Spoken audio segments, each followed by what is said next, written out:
Ails or supply chains? Vijay Wadhwani is Vice President Supply Chain Management, Relaxo Footwears Limited.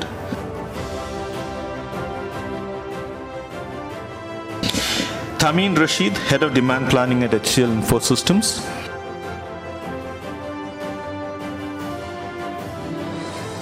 Dipak Kumar Gautam, Head of Supply Chain at Firefox Bikes Private Limited.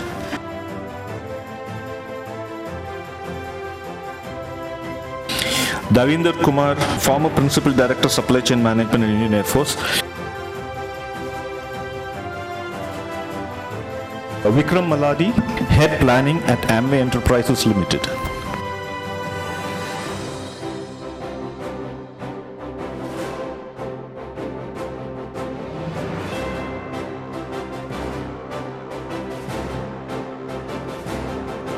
We have these multiple, and if I were to pick from you, Vikram, from the demand perspective, okay, what is the reality of our demand planning as a function? What are the challenges? Is the fix a process fix, or is it a technology fix that you want to look at? And where do you see those challenges coming from? Sure. So thank you for putting me on the spot with the very first question, sir. I'll try to answer it, because I come from a very different school of thought, which talks about TOC and replenishment-driven supply chains. Having worked with Godrej in my last organization, which is a TOC-driven supply chain, and now working with Amway, which is a direct selling organization, linking it back to forecasting. The primary challenge that we face, at least in the direct selling industry at Amway, is we don't have a sales team as such. A direct selling organization, the sales team is outsourced. So we have lakhs of distributors all over India. And for that matter, as a global organization all over the world, there are lakhs and crores of distributors, but they are all outsourced network. So as a demand planner, while I can create a forecast, it's no one's target. So forecast is a guiding factor for us. It's a guiding force, but it's not the premise for us to plan and move forward. Because our forecast accuracies are very, very low. Because as I said, it's no one's target. There is no ownership of a forecast. There is no sales team, as I said specifically. The business works on a certain annual operating plan. So there is an annual plan in place, which is a target for everyone. So as long as we are meeting the annual plans, irrespective of the shifts in the monthly phasing of that plan against the desired flow, it's still fine with us. So the accuracies are very, very low in our kind of an organization. And obviously, as the challenges are that still the supply chain has to run, which is a certain number. So the premise for us is forecast has to be there in place. Irrespective of the levels of accuracy, it is the guiding factor for us to decide on capacities for future, to decide on our capabilities on distribution network, on the manufacturing aspects, are we ready with respect to manpower being available to take care of a certain surge in demand, so on and so forth. But then the day-to-day planning largely works on the aspect of replenishments. So it's a pure demand-driven replenishment system that we have deployed at Amway right now. Interesting. So yes, Godrej is also known to keep talking about the death of forecasting. If we can replenish, I don't need a forecast. But the premise is that if I need to replenish, I also need to understand what I need to make. Or I make everything and keep everything in stock so that whenever I need, I can push it into the sale. So you replace forecasting with inventory. Interesting challenge. Thamin, if I were to look back at you, I want to take a larger perspective from you. One of the issues, whether it is a B2B or a B2C function, is demand sensing, the customer perspective that comes in. What are your thoughts on the data that's available as far as demand is concerned? Is that a concern for us? What are the kind of areas, what's the kind of data that you would like to have, and what is it that you have today? Okay. The other one is on.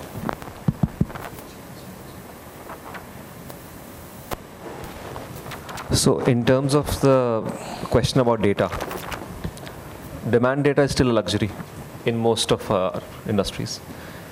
You usually don't have it from the quarters that you expected. Certain teams are expected to give you the data, and I believe in certain organizations data is still not available because somebody in the middle is expected to plug the gap, namely demand planners or maybe somebody in a factory. Other than that, the next level, when you say that you have a culture of data in the organization, you have accountabilities fixed, you come to the next problem, which is data from customers. In a B2B scenario, if I take a specific example from large format retail as on date, they don't like to share data. Yes. But they want their orders fulfilled. Okay? So you gradually have to go through a cycle of sensitizing them about why data is required. Now, initially when they came in, it was a huge channel that everybody wanted to be on the best side of. But I believe now organizations have come to the point where they understand and they want to drive back the point that if you don't give us data, we will actually lose revenue, we will lose profits. So on that front, I believe certain collaboration is being driven, although not very successfully as of now.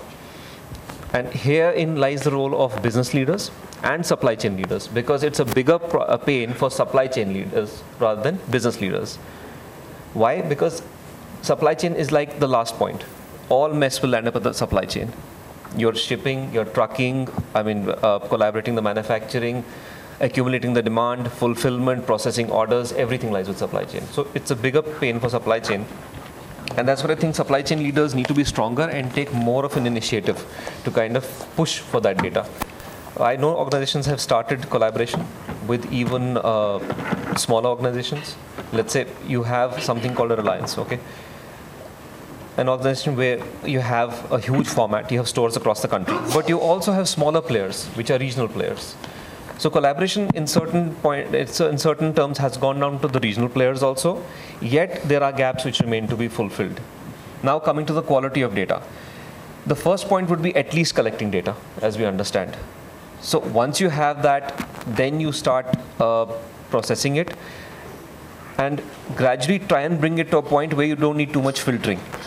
So if we look at, and it depends on the industry, it depends on the product. If you look at mobile phones as on date, you have activation data, which is when a customer turns a set on, which is almost instantly.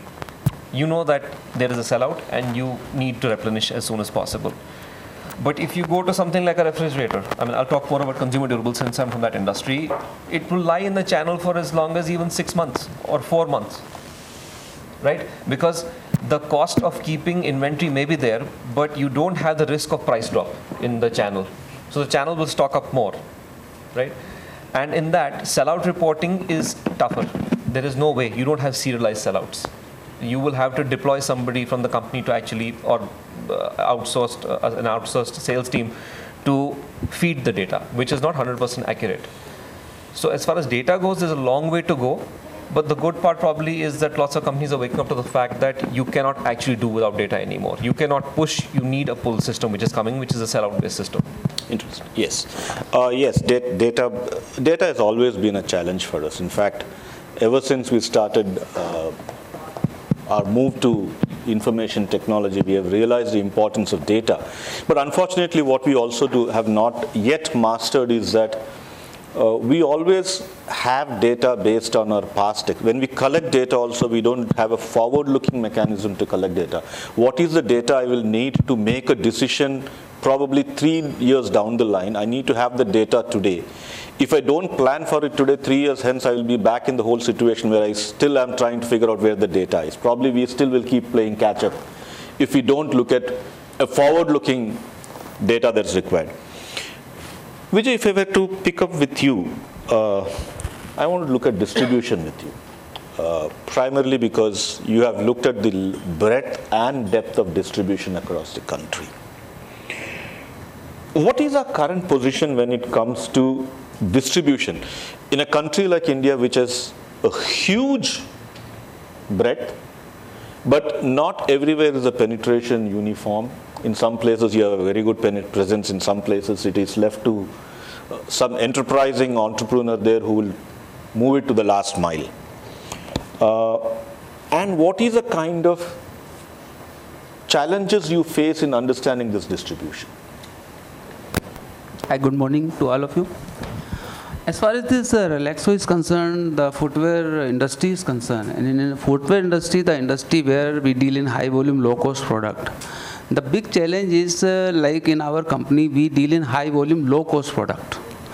Low cost product means very small value of the carton. The big carton value is very big, and we have to deliver. The potential customer is very far from the plant and from our central warehouse. The big challenge, as we had earlier, because one time we were a small company having maximum business from the North India, local business only. When we started seeing the potentiality of business, we have seen eastern part, western part, Guwahati, like kind of places.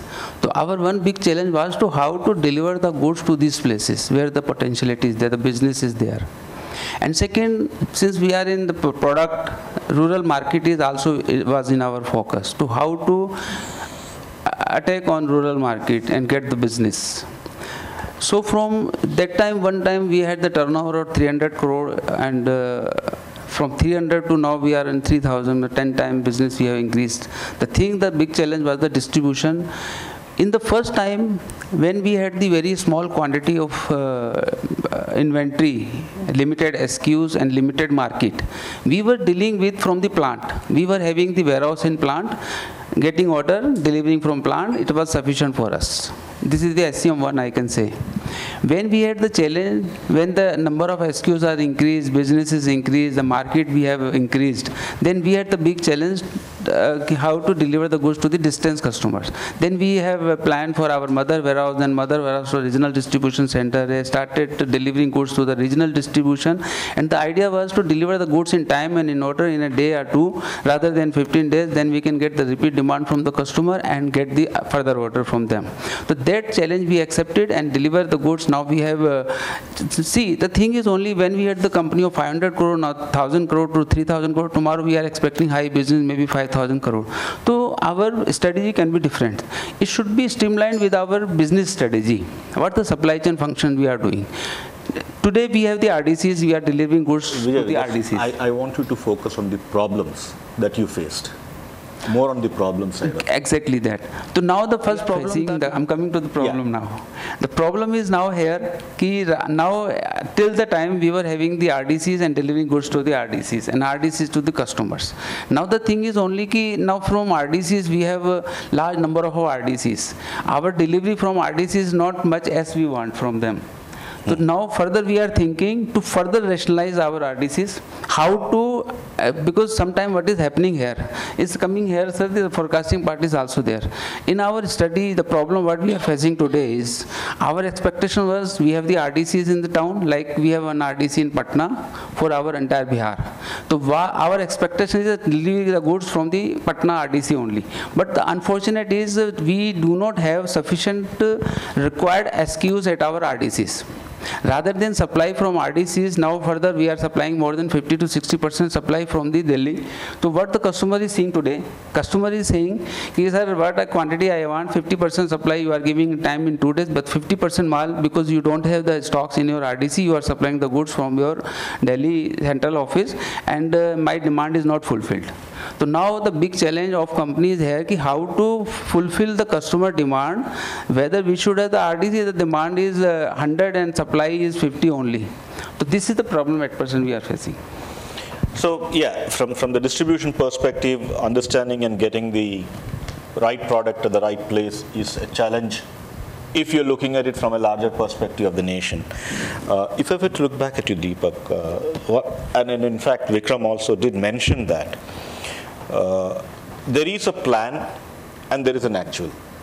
The plan goes east, the actual goes west. And at the end of the year, we have a session where we will find an excuse why plan went here and the actual was there. What are the issues when it comes to that aspect of our operations? What is wrong? Is it at the production level, or is it at our inability to drive the plan as the market goes? I think so it's a valid, very valid question, and everybody in supply chain is facing this issue in their respective industries. So whenever there is a plan, I think a lot of companies, what they are doing, there is a top-down planning which is coming from the financials and from the budgeting point of view, and then there is a bottom-up planning which comes from the sales. So the consensus somewhere is lacking between those two parts. So like the new concepts of SNOP and the IBP has, many of the companies now they are following that. That is to reduce this kind of, gap between the demand and supply. Still, when it comes to manufacturing as well, most of the time the companies, decide the numbers in their head offices. Okay, at a very granular type I'm talking about, and then supply it to manufacturing what they need to produce. So the manufacturing is, almost blind about what is going to be there for them in the future. So the advanced planning and the involvement of manufacturing, I think, is very much required if you want supplies as per the demand. And I think the bottom-up planning, which most of the companies, like, I was there in one of the electronic major earlier, and in my current company also. So we are now directly taking forecasts from the dealers. Okay, we have extended our information system to dealers. Now they are able to give us a view of what is the future forecast. Earlier, my sales team used to give us the numbers, which were like, in some cases it is inflated because their incentives were there or their targets were there, and sometimes they are undercutting the plans. Okay, so those kind of irregularities which were earlier in the system, we have reduced to a much lower level right now. And the role of information system, I think, is very much important in that, because everybody has to be connected. That Mr. Rakesh and Girish are also talking about. So that has to be there, and for that, in people management part of thing, I mean, the top management has to be aligned in that. So that's my view. Thank you, Dipak. Commodore, if I were to now come back to you and now you have heard the civilian side of the challenges. You operated in an environment which is a lot more challenging than what we face. We have not touched on the normal things of infrastructure and things like that, because they are not under our control. If you were to look back at supply chains, and if you were to comment on these supply chains, what do you think are the major challenges that you face within supply chains? In the defense, and what do you think are the takeaways for the civilians? Okay, I'll basically touch upon what supply chain we do in Indian Air Force. I have been trained in supply chain when I was inducted in the Indian Air Force, and our supply chain is from cradle to grave. Like we do material planning, we do warehousing, we do distribution, we do disposal of the unserviceable parts also. So the problems in Indian Air Force was that when I joined, it was totally manual. And we have nearly more than 200 bases where the supply chain is active. The problems were lot of non-moving spares. It was, you can say, you can't even imagine it was how many crores of non-moving spares were kept. And why it accumulated? Because most of the aircrafts, the purchases are done from the foreign countries. And initially it was mainly Russian bloc and Eastern bloc countries. What they used to do, when we do the negotiations for certain aircraft, they used to give us spares, and there was no negotiation on that. They will tell us, with this one aircraft, this is the pack you have to purchase.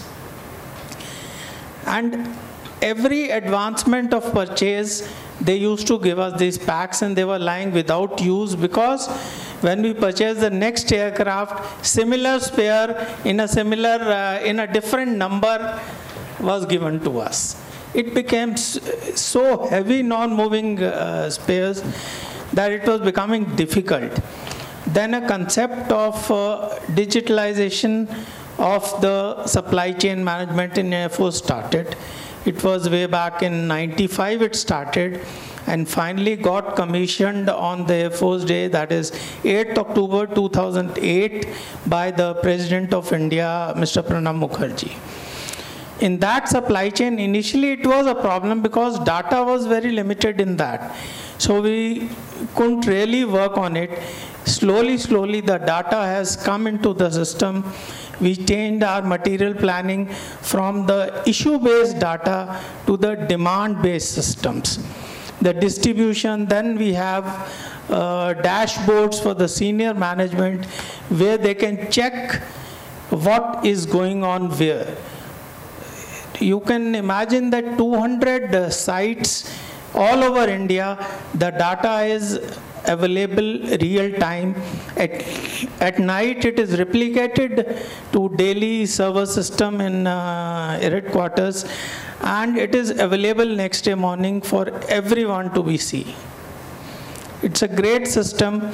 We have material planning, we have distribution, we can do procurement, we can do disposal, everything is available on that data. All non-moving spares are listed there, everything is available. Then we have integrated. So if I could ask you now, what are the challenges now? You faced a challenge, you met a challenge. Yes. What are the current challenges that you envisage in that process? Current challenges, I'll take one by one. Let's say the basic training of a supply chain professional. First is the basic training where a person is inducted into a supply chain management system. We have 1 year training for the officers, 6-month training for the personnel below officers who work. Then after that we have something known as advanced training. We call it OJT, on the job training. Then further to that we have more advanced training for the officers. We have one material management institute where each and every subject is, we have a short-term training programs for 1 week or 10 days. Even the subject like negotiation is taught. We have guest lecturers coming to that school and taking classes. Then I'll come to procurement. Procurement, like we can plan everything on paper, we can plan that yes, we require this much item, this quantity, this is the cost. But the suppliers are not in our hands. They are all foreign suppliers. I've worked in as director procurements, foreign procurements for Russian as well as Indo-British systems. You can put the demands on them, we can put the supply orders on them, but supply is not in your hands because our systems are very old. They are more than 30 years old weapon systems.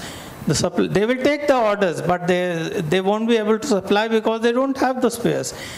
We can't force them to supply because they are from outside country. Air Commodore, that is common with everyone.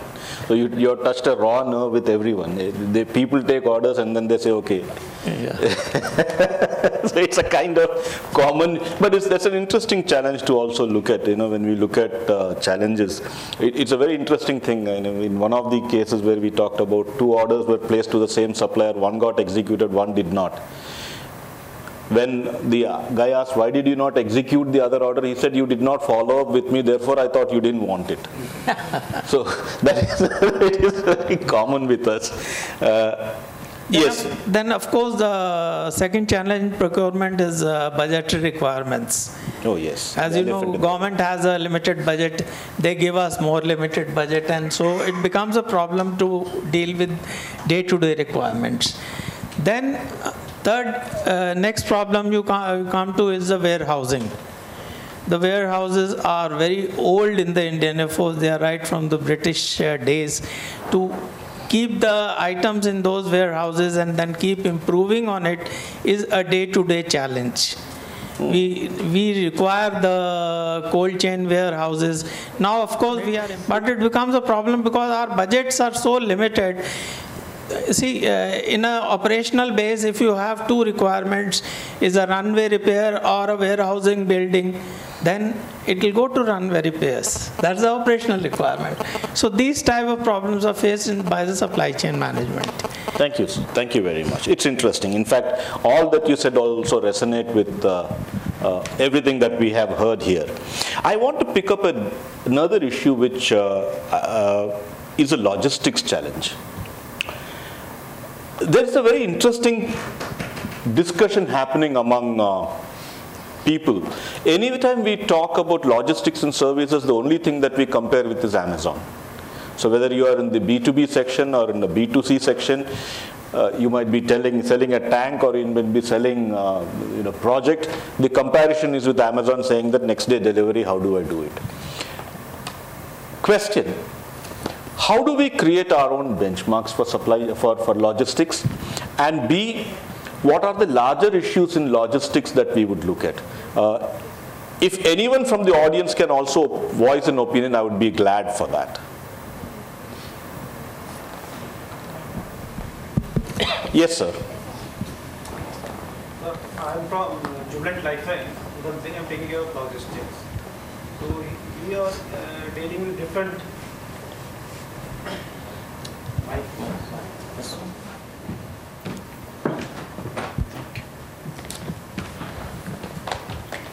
Hello. Yeah, we are dealing basically different type of logistics because majorly our product is bulk liquid hazardous chemicals. So that is bulk liquid. So we are using all mode of transportation, that is rail, road, and air also, because there are different products. So what the major challenge in bulk liquid chemical and pressurized gas is the availability of the tankers, you can say, which are capable enough to transship the material from one point to another.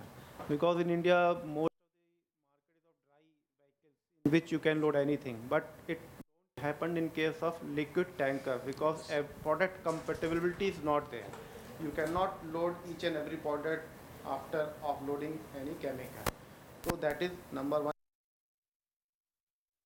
Customers don't have the storage space. In case of dry warehouse, you can increase the height, you can put in the aisle for some time in case. So liquid storage is a challenge. Major challenge. The detention is a major challenge, whether it is a bulk liquid vessels we are importing at the port because of damage, and they don't have space in jetties to place the vessel and offload. And at the customer also, they don't have space, so detention, damage is a major challenge. Third, in case of any accident, incident, and being a hazardous chemicals, so there are the repercussion in case of any accident with respect to environment, society, and with respect to the drivers, any person, because if it came into contact, water bodies or anything, so the repercussion is much, you cannot imagine. So these are the challenges, and in India there is not organized way of dealing with respect to hazardous chemicals. Yes. For suppose in case of any vehicle, if you have to load anything, you don't need to check much. You have to see the physical condition of the lorry. But in case of chemicals, you have to do quality test by rinsing material, sampling whether that tanker is fit for loading or not. Otherwise, the material gets rejected. And these material is going to pharma companies and all. The repercussion would be much, much high. You had some. I mean, something that comes to my mind is, I'd say serve customers, but please don't spoil them. Yes. Okay. So when Flipkart started out, there were these 1-day, 2-day deliveries happening. I saw crazy instances of front-loading washing machines being delivered by air. Now, don't start. I think we need to be very conscious as people in supply chain not to kind of build up expectations which you can't serve in the long run. Yes. You always you put your best foot forward for the customer, but you have to be very conscious not to start a trend. So there was a recent, in fact, last week we had a discussion internally. We are starting a certain portal for delivering handsets to corporates. Okay. So what was very interesting was our leadership doesn't want us to keep inventory, zero inventory. Okay. Whereas the contract says otherwise. Now our suppliers were very nice to kind of agree and not kind of have inventory. But that gives you the other problem. You're open to orders, your customers and corporate customers. These can be very, very senior people in organizations. They will place orders and they want their goods ASAP. Yeah. So what we decided to do was, we decided to have a trade-off. The proposition that we put forth is we will give discounts which will be even better than online partners, okay, along with certain services. And we also decided to put in a disclaimer of the delivery time. From personal experience, if I want something and I want it as soon as possible, I'll go across portals, okay, and check when it's available. I'll go to Amazon, I'll go to Flipkart, I'll go to Paytm, I'll see when it's available the soonest. But the second thought is, if I'm getting a discount, am I ready to wait? And more or less, I am ready to wait, right? I would take that opportunity to wait if it's not a gift for somebody, or if it's not an occasion, or my phone is not broken, or let's say I need an appliance ASAP. I am ready to wait. So we need to factor in certain reasonability everywhere and then act on that, which will probably take stress out of the system. We need not build up expectations which are unreasonable. Yes. This logistic problem is a very common problem, not for our company. The common problem I have seen in many companies, especially the FMCGs companies. The thing is only, I'm talking about the wholesale business. Like in our company, 80% business we do through the wholesale.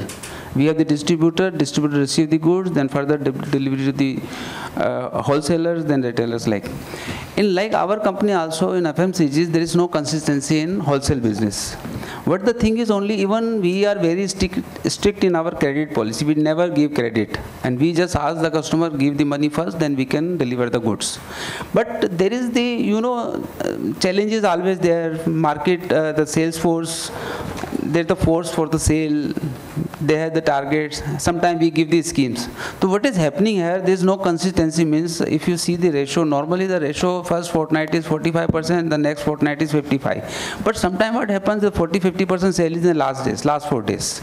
Because of the target achievement and all. The actual demand may be not there, but the challenge is there. So what the transporters are facing the problem, the common problem. Transporters saying, sir, I have the space, the limited space I am having. You every day supply 1,000 cartons, suddenly you are saying, take the 10,000 carton, how can I take this 10,000 carton? And this is a company, listed company have the discipline, audit objections and other people, ki your stock should be, within 24 hours, stock should be out from the godown. So the challenge is last days, every company is facing ki last days, the big quantity we have to dispatch, the transporter are not accepting. Even customer are also facing the same problem. Customer are giving order, demand is 500 carton, giving order for 2,000 carton, they know the 3% scheme is there, and after 2 days there will be no scheme, so they will order, and they will ask the transporter keep the stock with you. Even they will ask the company also. Directors and other people, we management people think the way they give money in advance, how they are asking to hold the inventory. So this kind of logistic problem is there in India, in North India, and all over India. And people are facing this, and the problem is continuous there. So one of the things I would like to add. 1 minute, yeah. So for example, you talked about, so the example which he gave was kind of, I would say, homogeneous versus I'm from Kolar. So the heterogeneity of the product. For example, when you have to deliver a wall versus a bathtub, so the challenges are different. So the wide variety of challenges you have to face in terms of storage, in terms of their transportation, in terms of their movement. And taking you from one of the panelists, he talked about the expectation. The expectation from the sales conference, sales conference which I attended. Amazon is delivering in 2 hours. Why are we not delivering toilets in 2 hours? So the question was, what would you do with the toilet getting delivered in 2 hours? So this is the big and common problem. So these kind of challenges, of course, the entire warehousing, entire logistics can get choked up versus delivering a wall versus so the heterogeneity of the product and the variety of the SKUs which you have cause a lot of problem with different industries. Yes, Sahil. Yeah, I just want to say, could not resonate more with the point which Sir just mentioned, and this has only got amplified after the revenue recognition concept has come in, right? So now it's all the more, you have to, taking the considerations of e-way bill, now you have to dispatch that much stock at least 3 days, 2 days prior for it to get recognized in the month. So that's actually a very, very relevant problem. Yes, sir. He mentioned that Footwears being benchmarked against Amazon, he should be grateful if they start benchmarking against Domino's. What do you do? You have to be realistic. Like you said, a bathtub cannot be delivered in 2 hours. It needs planning. We have no entry restrictions. Devices can't go. So I think everything has to be factored in before you commit the lead time. Yes. Probably educating the people who manage the supply chain. I think that's an important point. I want to pick up an issue which has not yet come up, and it's open to anyone, including the panel. The whole issue is on innovation. How do we, is innovation within supply chain as we know it a challenge? Or do we need to innovate at all?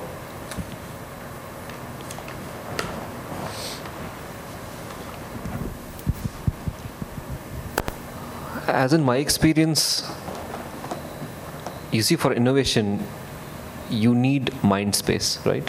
Yes. You can't have people doing operation and innovating right there. Small innovations will come in, but strategic supply chain is an important area which is coming up. That's why you have people with supply chain strategy. Once that area is recognized, any organization which has done that, a lot of good work is coming out of that. So cutting down on delivery times would happen. Certain insights will come in.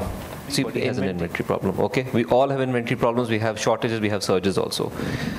The issue is, do you have a certain team or at least a designated set of people with accountability? And even do you put the accountability as far as the team which feeds you the forecast? There's got to be somebody assigned and somebody strong enough within the organization to drive innovation. It's not going to come up on its own. Because what will happen is, if somebody at a lower level suggests something, okay, unless it is groundbreaking, it's not even taken up. It might not even be taken seriously. So it has to be something which has to be consciously driven.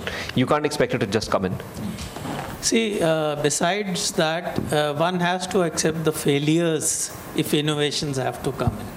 Yes. Very true, very true. Yes, somebody. I can say one thing. Innovation is required not only the circumstances also. One time, what the circumstances are saying, like if the sale is one level and your one work is going on, one strategy is the successful strategy you are doing, but not maybe tomorrow after your this, if you have growth, then tomorrow we may have some other ideas. What the thing is only here, the thing is only ki high supply chain activities are required, considering your need actually. If the need is there, suppose like in product, I have this, like in our side, like we become the fashion industry. So we have functional product as well as innovative products. So we can have planning for innovative separate, functional separate. And one time we were having this limited SKUs functional product only. Now we come to the new design development, so we can focus separate for innovative products, focus for functional product. So this is the need actually. What was earlier, what is today, it is depend on the business. Yes, essentially what we are talking about, to put it in jargonistic terms, is a bimodal supply chain where one is the efficient supply chain which you would have, and the other one is you give them chance to try out what is good and what is better and what's more innovative in terms of planning for your supply chain. I want to put a larger issue now here. We need innovation, yes. We need technology, yes. We need a lot of things, yes. But the elephant in the room is the investment. The question is, should investment in supply chain be put through the ROI framework? Because the CFO understands one word, the return on investment. The question that I want to put forward, and probably I would like your comment on, is, should we focus on return on investment, or do we say, if we don't do this, we are dead? I need to create a good, yes sir.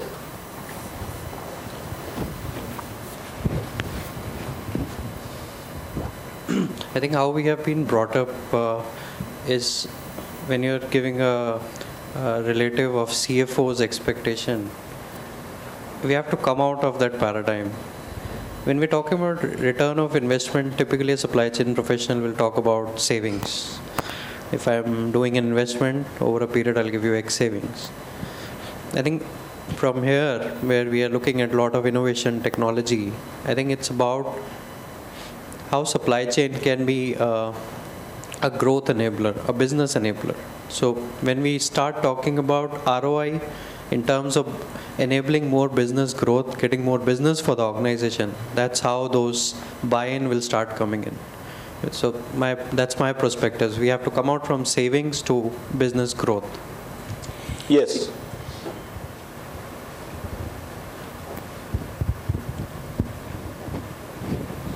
It's open to anyone within the audience. So, Girish, just one point here. While the paradigm of ROI would anyways remain, I think one more challenge which typically comes across is, and which a lot of CFOs and the CXO level people tend to get a commitment on, is the adoption. A lot of times what happens is we innovate, the CFO, because those people typically do not understand the bare level nitty-gritties of a solution, but adoption is one thing which they want to bank upon. If they see that getting jeopardized, then that impacts even more than the ROI, I guess, because a lot of companies now have a state of mind where they understand that a lot of these tools may not bring in actual dollar value or rupee value directly, but they would improve the productivity. But that's where it gets jeopardized when it doesn't get adopted. So that's just a take on that. Okay, I'll become the devil's advocate and say that this part should be based on the main objective of the organization. Like, let's say for the commercial organizations, it is to build more and more profit. For railway, the main objective is to see that the passengers reach in time. For defense, the main objective is security of the country. So it depends on the main objective of the organization. If it's a profit-building organization, we'll have to take ROI into consideration. Otherwise, that takes a secondary seat. Interesting. Yes. So everything essentially is a cost in the organization. But I'd like to touch upon something very sensitive.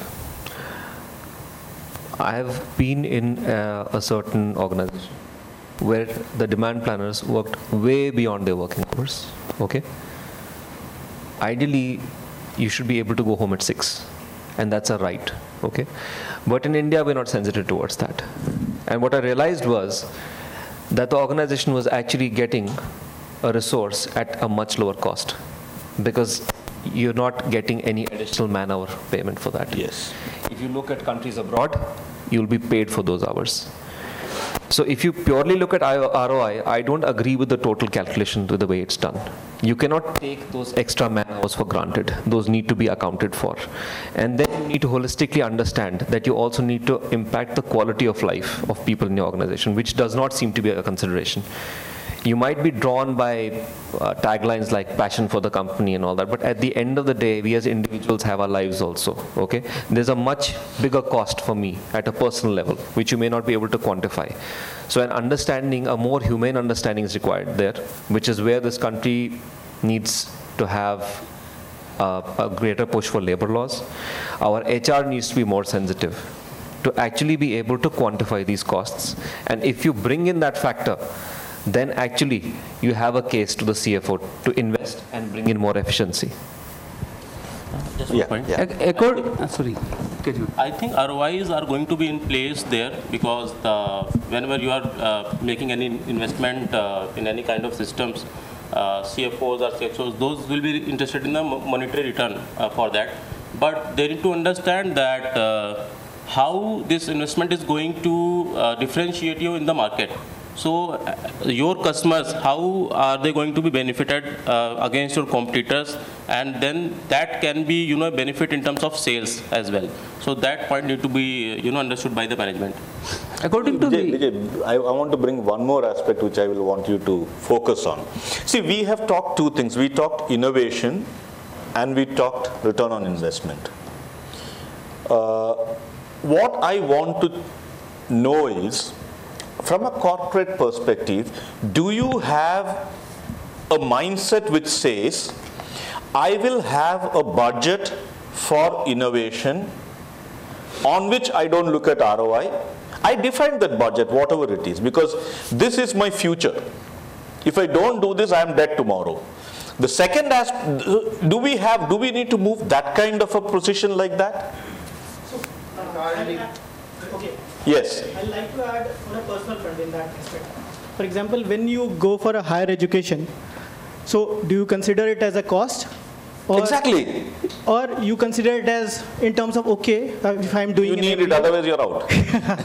Yeah. So, of course, you have to be competitive. What peers are doing, that's why you go ahead. For example, when I did my engineering, after that an MBA, and then after that people go for double degree and all those kind of stuff. The objective is clear in the mind that if you have to be relevant, you have to grow yourself. Now, the only question is the mindset, where you look that cost as an investment or you look that cost as a expense. So that's why from organization perspective, it becomes also true. Yes, sir, you had some. I am with Nestle. See, we have to shift our mindset from cost to value. Because if you talk about cost, then CFO will always ask about ROIs.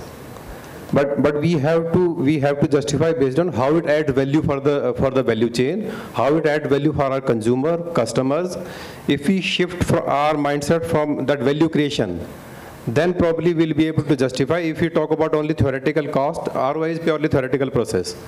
If you go on that, we'll never able to justify. Like he was saying, capability building of the people. These are all value-adding activities which we have to justify based on how it adds value for the organization. And as he was rightly saying, we as a supply chain guys have to have, now companies have already perceived that we are the growth driver. Supply chain is adding value at all the elements of value chain. And if we focus more on value addition part rather than the cost, probably we'll be able to justify our investment better way. According to me, cost is matters, to be frank, but not on cost of business. We have to see our vision, our future, what the thing is, where we want to go, and whether this is the right place, the right path for this or not. Like I'm just giving example, I just see my present scenario, like in our company, like I am suggested by many people, let's have the RFID. For this, it's a very, very low cost product. We deal in large volume. We reach in 1 million pair every day we are planning to produce. We have reached 8 lakh already we have crossed. So 1 month we are selling 6 to 7 lakhs carton in a month. And RFID, if I adopt this, for what purpose RFID? Otherwise, if I'm saying my inventory is made 99.9%, 99.8% I'm matching, 100% in and out is through barcode, and my physical inventory, physical stock taking, no variance, nothing is here, then if I adopt this RFID or other things, so it will cost go up and like anything. So I will take care about the ROI also, considering the business first. That is the only thing. Yes. You have a point? No, sir.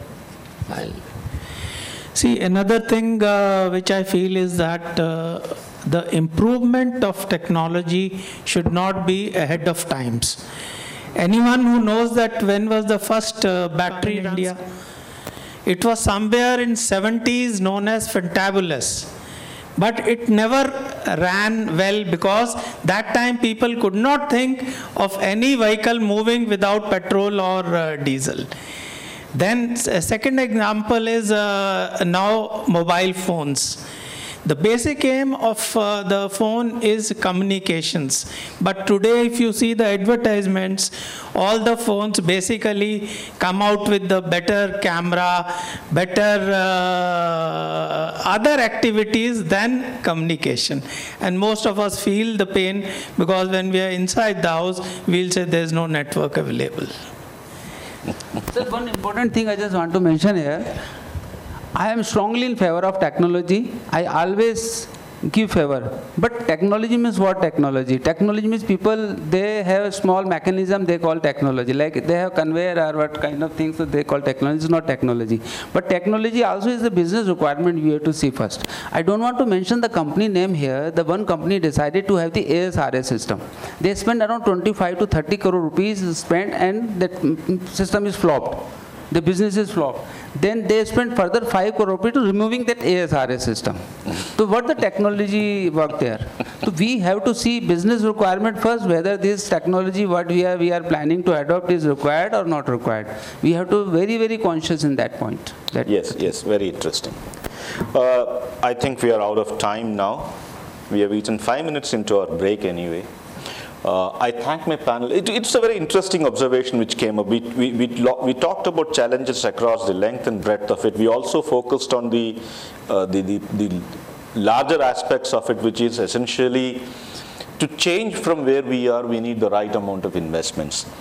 It is not that we do not know what those investments are. We know what those investments are. We also know that in some stages, as you have suggested, it is time for us to look at a bimodal supply chain, where we have one which is going to be business as usual, and a smaller part of the supply chain which probably could be innovative, which probably could help us get that advantage.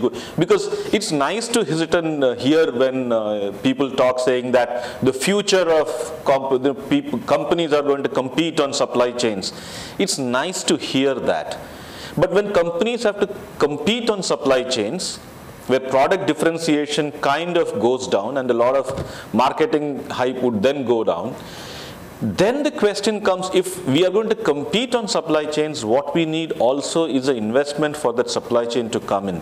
And therefore, the way we need to look at our supply chains is not through the narrow prism of just operational efficiency. Probably we'll need to look at it, as you said, what is the value that I'm bringing to my customer? And therefore, if the customer is getting a value to that, and if I can add to that value, that probably is what is going to drive my investments in supply chain rather than restrict it to unfortunately, we still will continue for some more time focusing on the cost element of, as supply chain, we need to bring our costs down. I don't know how long will we continue doing that, because we keep squeezing people in the chain to an extent where then people will say it's no deal to it's no point dealing with this person, and let's go and look at some other customer who gives me better returns. And that probably is also one of the reasons why most of our logistics people don't give us trucks when we want them. We have squeezed them so much that if they get 10 rupees extra, they're willing to jump for that 10. Vikram?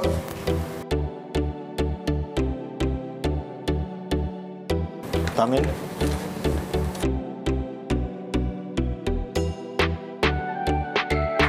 Vijay?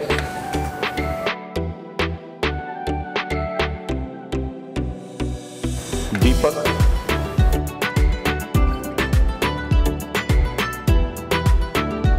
Davinder?